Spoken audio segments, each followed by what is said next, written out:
So, pre-9th edition Codex.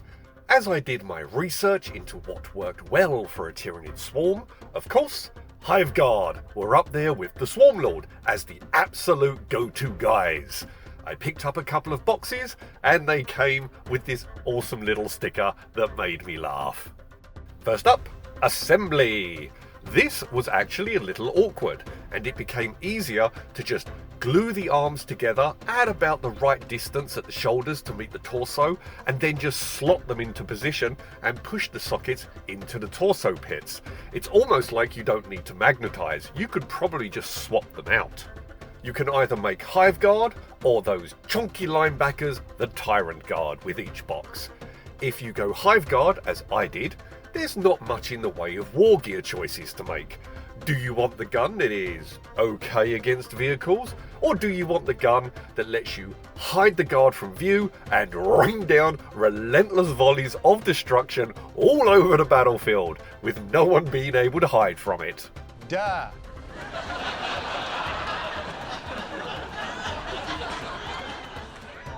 Even with the changes in the new codex, I think the Impaler is still the way to go.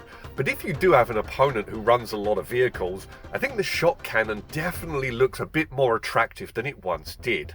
So, with them assembled, there is a really distinct join on the main chitin shells. So I broke out the Mr. Dissolved putty and using an older brush, painted a strip into the split, let it dry, and then applied a second layer that did a great job of creating a much smoother surface. Now, I had been holding off on painting all of my artillery dudes because I didn't know whether I would be running a Kronos patrol and a different fleet as the main force. But now that the rules have changed and the whole fleet generally has to be the same thing, my woes are solved, and so I got to apply my usual purple and blue scheme to everything, including the Hive Guard. Okay, after priming, the skin gets the usual Macragge blue, and then the chitin gets the Xereus Purple. The tongue, gills and vents get white scar, as do the ends of the Impaler cannon.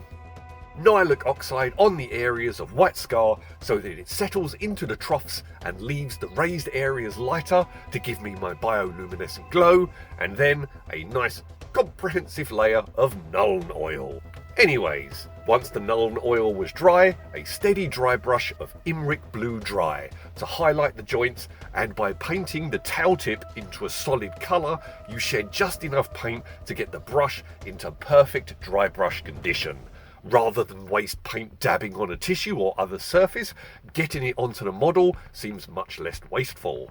Then, Etherium Blue in the same way, painting the very tip of the tail, and then with some delicate touches to add an additional highlight and to emphasise the muzzle of the gun.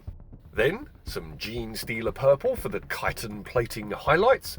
No eyes on these big fellas, so no moot green. But then my slate stone sprinkled onto a layer of Elmer's glue to decorate their base. I liked how the muzzle of the Impaler cannon came out, all lit up and glowing.